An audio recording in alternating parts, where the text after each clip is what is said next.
Hello, people of the internet. Good morning, good afternoon, good evening, happy Saturday to you all. Hopefully your weekend is off to a great start, or if you're watching this at any other point in the week, hopefully having a great day nonetheless. It is Saturday. We are back with some OSTs. I know we took a little bit of a break last week. It was not a fun time and over in the land of the LTs last week, but we're back and we have got OSTs to check out. Thankfully, there hasn't been a whole lot of OSTs that has dropped in the past 14 days. If anything has dropped today, like I'm recording this at, well, it is currently 6:06 on Saturday evening. So if there is some last minute stuff that's dropped today, I'll get to them next week. But in the meantime, we have 5 OSTs to get through from the course of the past 14 days. Taking a little bit of a journey with Busters, and I'm familiar with the name of the group and some of the former members. Not familiar with them currently, though. This will be interesting. Get an OST from Crush as well. Mr. Bohoon makes a return. The VANE has another OST. We have a CRAVITY OST, which is fun. Specifically, it's Alan, Woobin, Minhee, and my boy Hyeongjun of CRAVITY on an OST. And then finishing off with a little bit of Miss Belle from Kiss of Life. So I reckon this week we're going to get quite a wide variety of stuff on show. And that's never going to be a bad thing in my book. So, let's get into it. Here we go!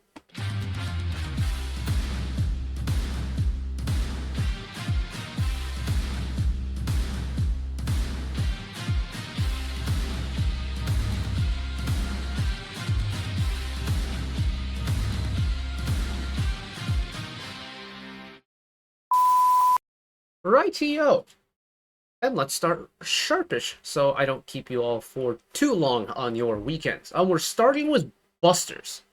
Now, again, as I touched on a little bit earlier, I'm entirely unfamiliar with their group and their sound. I just know that Yezo of Kepler and Cheon S4 of Triple S were part of the Busters setup in their past.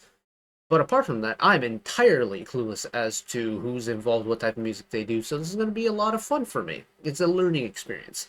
And plus, it's a OST for a webtoon, and those are usually very intriguing to my ears. So, we're going to start off Busters with Shining Day for the webtoon. The Mafia Boss is obsessed with me. Here we go. Why did it start in the middle? Let's try that again.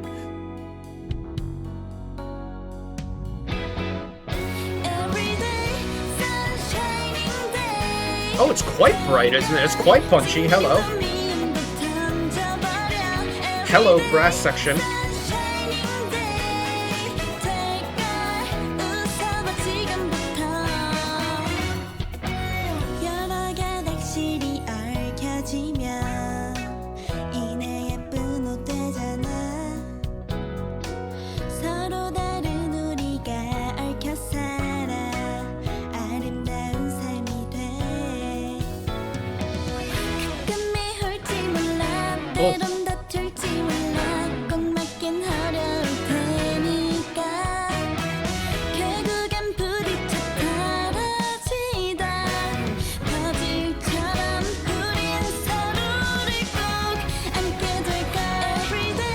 There's the release.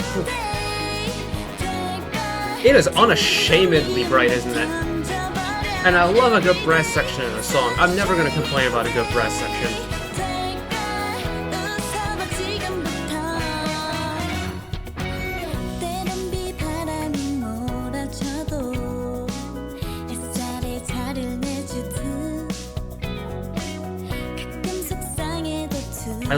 There's something so charming about that kind of shaker percussion instrument. I love it.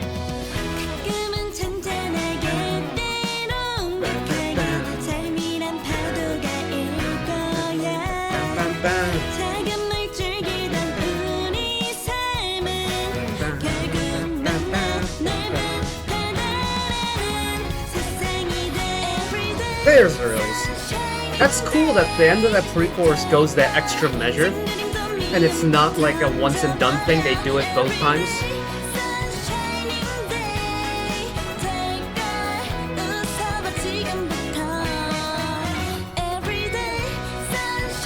Oh, we got the chorus again? Okay.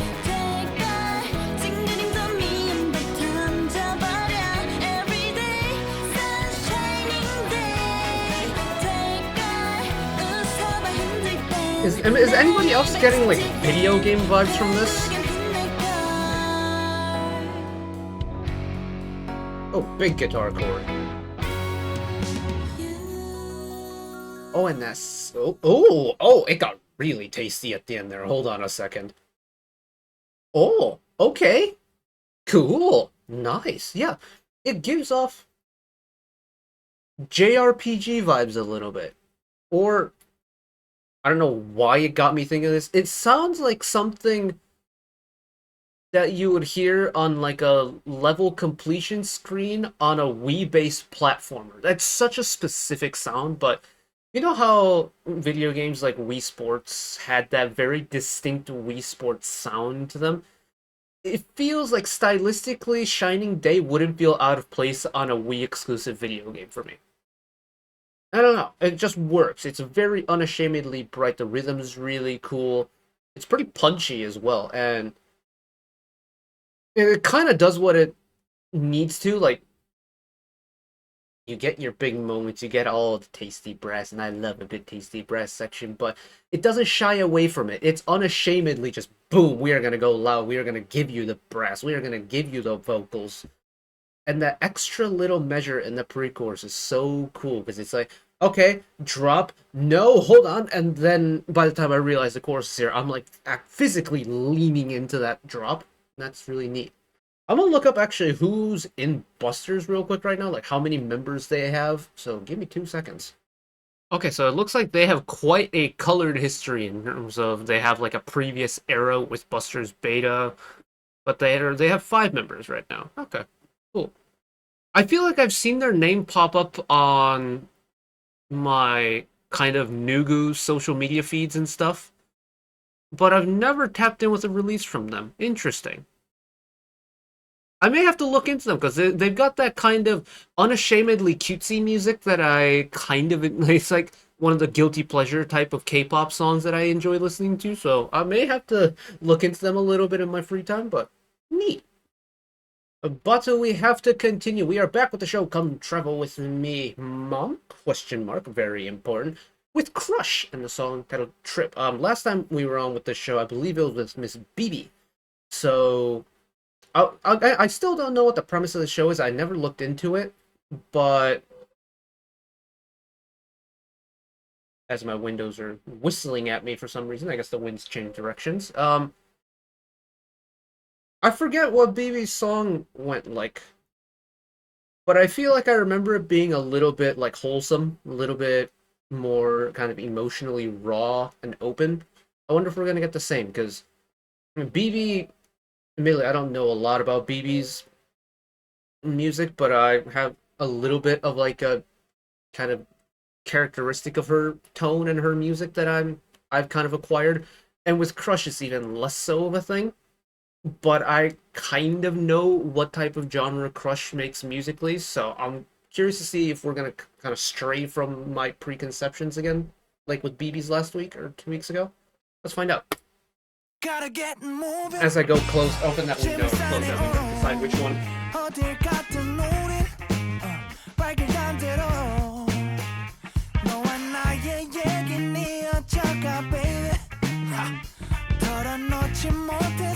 We got the rhythm part, don't we?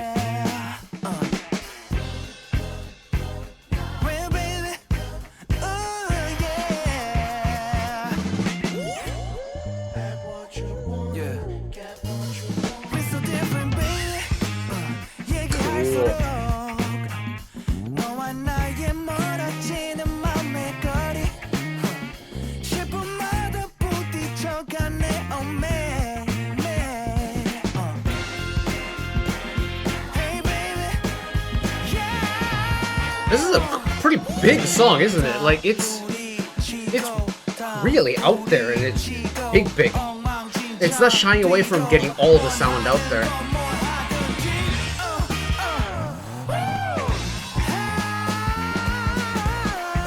Check with that little vocal slide there, I hear ya.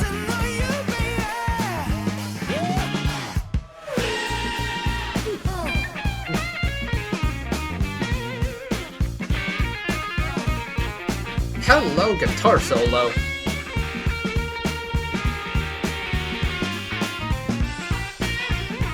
Was that in the song or was that outside?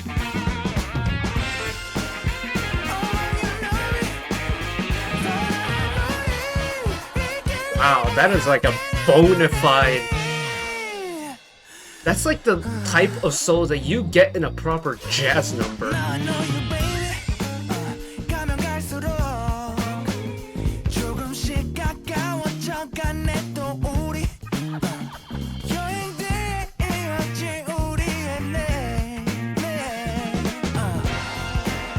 In fact, it has a lot of jazzy elements to it, with like the crescendos and the brass sections. Oh my goodness, hello vocal sustain.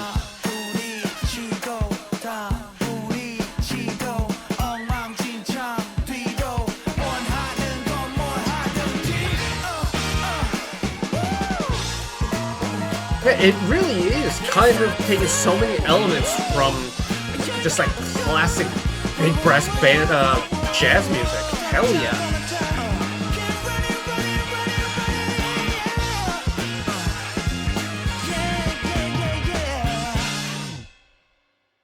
Okay, wait, hold on a second. That cooked. That cooked and then some. That wasn't cooking, you know, tiny little pan. That's great big fire, massive wok, high heat type of cooking. Oh my goodness. That was really good. And it's that part of me that likes the all sorts of music type vibe. That's really like singing with this. That's really rolling with this. Just don't get me wrong. I love a good pop song, and you know, I've covered so much K-pop here in the last year and a half that we've done a lot of various kind of subcategories of that pop scene. But I like so much different type of music that whenever I hear something that I hadn't heard of in a hot minute, I'm gonna get excited by it.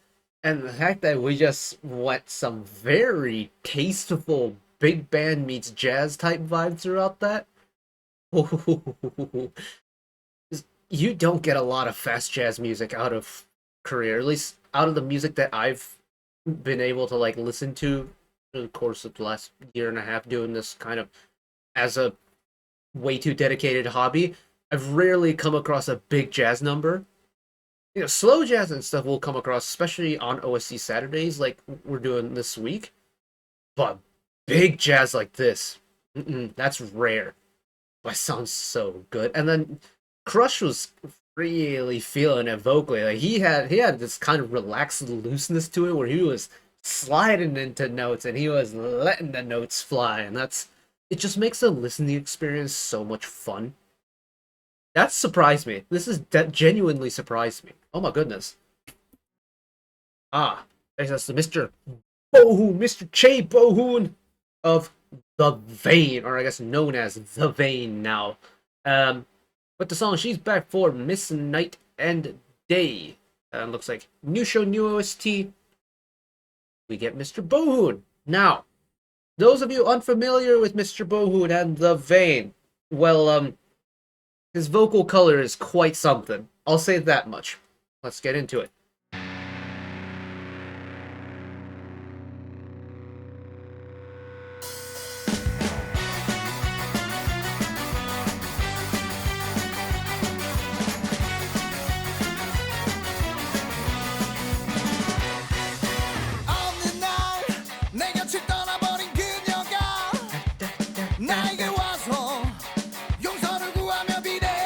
Quite high energy songs for this bulk of OSTs, isn't it?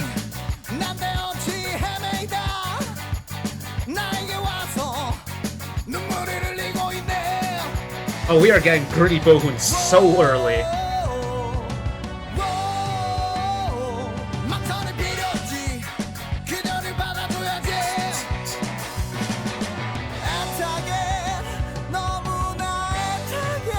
Hello, head voice flip.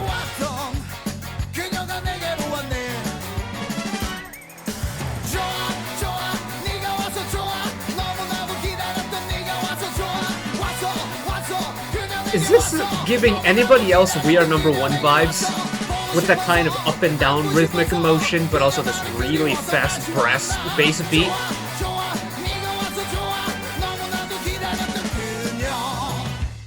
Also with the gritty voice too. Oh. Bring it back down a little bit. So who's in the show? Who's on the right here on the show?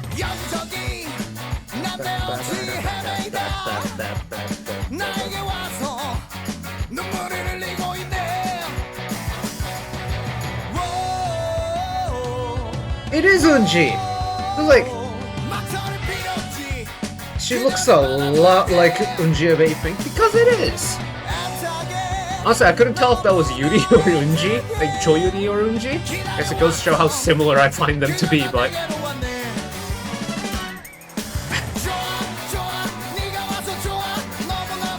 But yeah, like...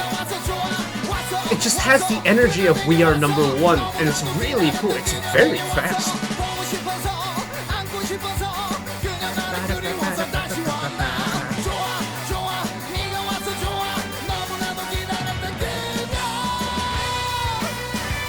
Nice! You got that bohu grit on a sustain note there.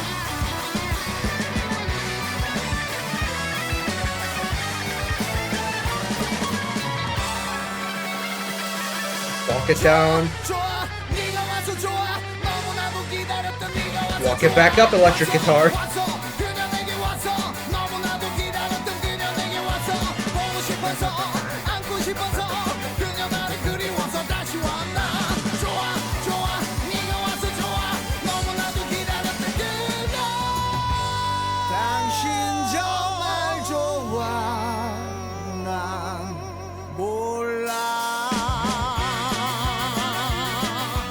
Wow, that's a cool way to kind of hit the brakes before the outro. Because the song could have ended there, but we got this motif again. Okay. It looked like, I thought we were going to get, just based off of the people involved, something, I mean, I knew we were going to get quite different vocal flavors, but I didn't think we'd just get very high energy from start to, well, you know, we're halfway through now. Or just over halfway through. The energy is high. And honestly, I'm not mad at it whatsoever. Like, we have gone higher and higher and higher with the energy. And, well, it's sun's starting to go down here in Japan. As you can, I guess, start to figure out. I think camera's starting to lose frame rate a little bit just because it's getting a little bit darker now. But, bro, when you get just consecutive songs like this where it's just straight gas, this week might be a winner for me. Like, in recent memory for me, this might be one of the most high energy OST weeks we've gotten, like, this year. And to be fair, we have 2 more songs left. All right, let's see. CRAVITY, Alan Woobin, Minhee, and Hyeongjun of CRAVITY with The Player for The Player 2, Master of Swindlers. I believe this is the show with Cutie. Oh, I missed Cutie so much. I've seen all like the promotional stuff that she's posted on Instagram. It's like, maybe I should watch this just because Cutie's in it. Those of you who don't know, Cutie used to be a member of From S9 until 2 years ago, 3 years ago, coming up here soon enough. I think it's 2 years ago now. The From S timeline's kind of a little bit hazy for me, but Cutie was one of my biases in the group, and it hurt me when she announced that she was going to be leaving. But you know what? She started pursuing acting, and I feel like she's gotten a lot for it as well. It's super cool to see. So, hello, Miss Cutie. Anyways, we're here for the music, so let's check out the music one time.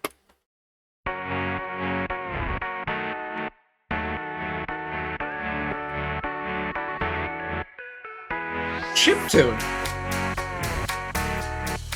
Are we gonna really lean into the video game aesthetic?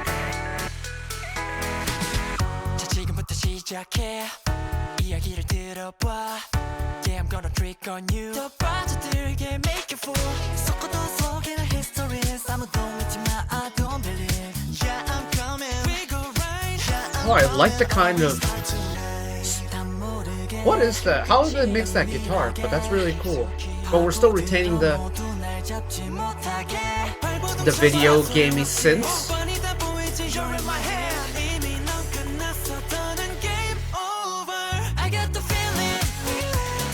we've got the brightness back. So 4 out of 5 songs, 4 out of 4 that we've covered, bright.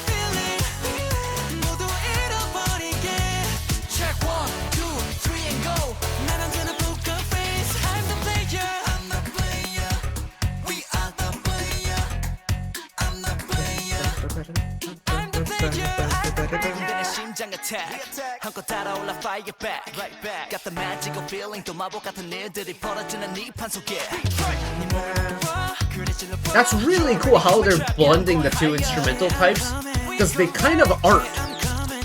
They're almost using it adjacent to each other, so the instrumental themselves are doing a call and response, but vocally, they're also doing a call and response. I guess they were in the first part of that pre-chorus, but that's really cool. And that little bass slide into the chorus release, tried and tested method, works every time.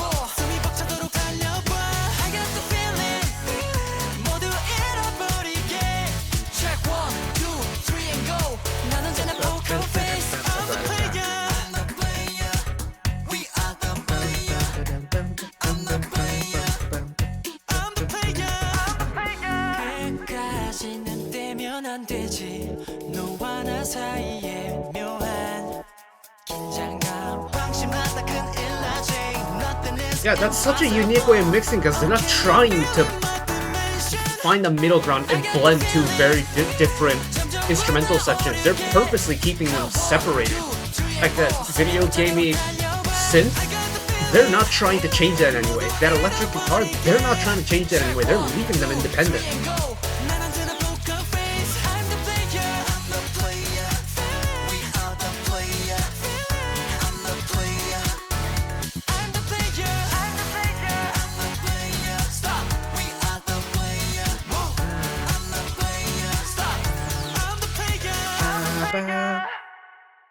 Wow! Nice! Weirdly enough, it's like one of the more calmer songs on this week's bunch of OSTs, which is crazy to think about, but it's still very bright, and it's... Look, I'm gonna be honest, I think chiptune is very cool. I think that kind of, 16-bit, 8-bit video gamey type synthesizer is a very cool sound aesthetic. I also had a big EDM phase, and some of my favorite DJs really lent into chiptune and stuff. So this very much calls to me. But it's the idea of not compromising anywhere in the song that's like the standout thing for me. Is that pretty clean electric guitar and that digital synthesizer, the way they've been kind of written in, they don't try to find a weird middle ground where they kind of harmoniously merge together. And I feel like that's normally the direction you would take on a kind of brighter pop song like this. You don't want anything that's like too jarring that stands out, because it's going to pick up your ears. But the fact that the player doesn't try to do that and almost leans into the fact that they have such a unique sound and they're pushing that uniqueness rather than trying to blur that line is really smart. Because, admittedly, I don't know what the premise of the show is, but with the cover art being very digital, kind of 16-bit based pixel art, there's definitely a video game influence. And that's being done by that synthesizer part. But then you have that guitar providing the other half of the instrumental, and the other half, if you listen to it in halves, with the digital synthesizer by itself, it sounds like a video game song. Or like a video game inspired, retro video game inspired song. But if you listen to it with just the guitar, it sounds like a regular old pop song.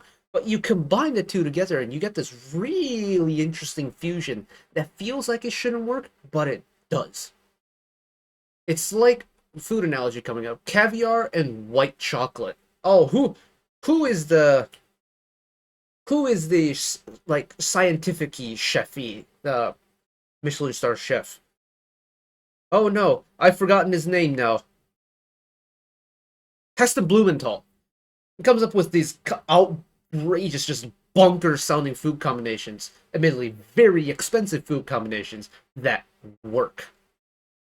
I've never had the wallet to be able to try it, but You know, if people say it works, and there's been like various other supporting pieces of evidence that say it works, it works. And with the player, it's kind of the Heston Blumenthal approach. And I wish more people did this, and or more people would challenge this and try to make their own kind of weird concoction, because I love stuff like that. Nice. All right, and then one final song to finish. Miss Belle from Kiss of Life with the song See the Light for My Sweet Mobster. Now, Belle in an OST setting is kind of like a match made in heaven. Like, people who know her from her pre-debut days know just how much of a vocal talent she is, and you know, even through myself was like following Kiss of Life through their introductory process with their individual songs and getting their group stuff. Belle's been that vocal powerhouse in this that very tail end of 4th gen into 5th gen. She is like one of the standout vocalists of the current generation right now. And I think a lot of people would agree with me on that. So to get her on her own on an OST is already going to be very exciting. So let's check it out. Here we go. Alright, we're going to bring the energy all the way down. We got a ballad to finish.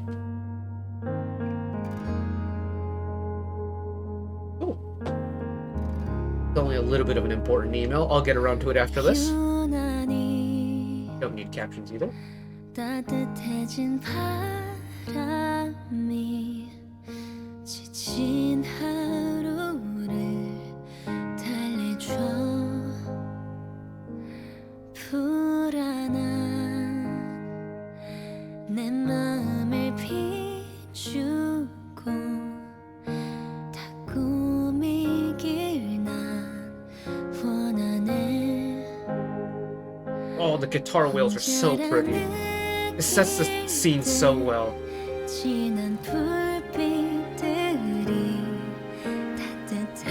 I'm curious to hear what direction Belle takes the higher tones here, especially with the first chorus coming up.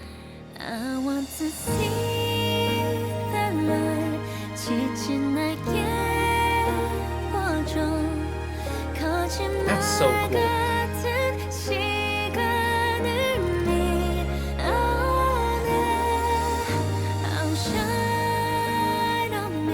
It's delicate and it's light, but it's got a fullness to it. It's not wispy and light. It's very bold, but it's still very light on the ears. That's very cool. Straight into verse 2.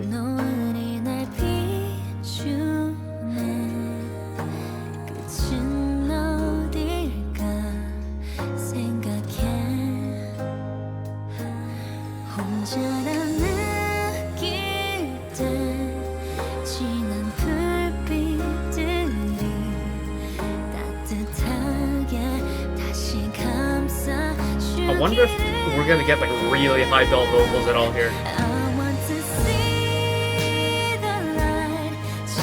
We're getting that more powerful voice the second time around now.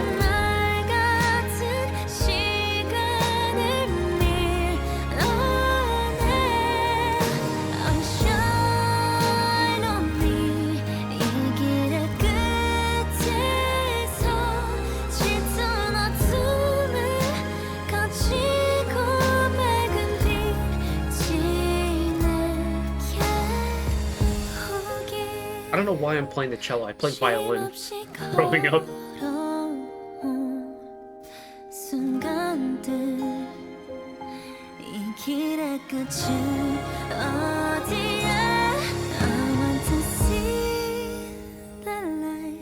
False release.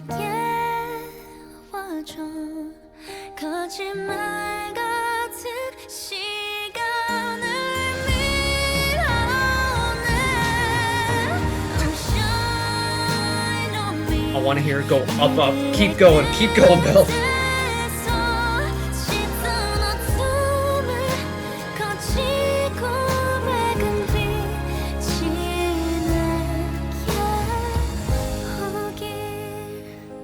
Then reset it at the end.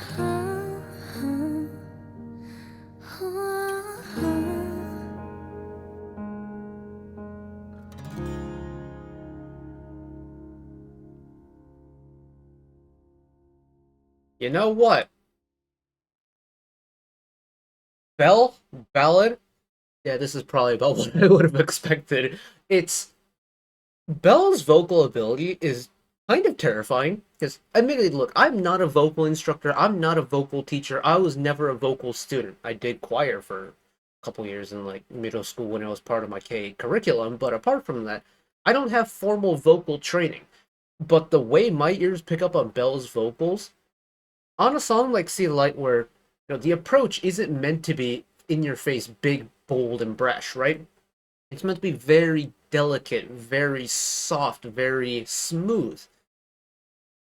And yet, Belle has this ability, at least from my ears, the ability to add a nice fullness to her tone, even if she's singing super lightly. Usually, especially through OST Saturdays, like we listen to a lot of different vocalists, and a lot of times it's vocalists from a group that's doing an individual song. That full and rich but soft tone you rarely come across, I feel like. But Belle's ability to make a full sounded tone not be like imposing on a song that is of this nature that's very soft, that almost radiates rather than punches through, is so impressive to me. And it's not that that's like the only tone she has either, because she can add more richness to her tone. We heard that throughout the song. As the song developed, we got more and more of that kind of more fuller Belle vocal sound.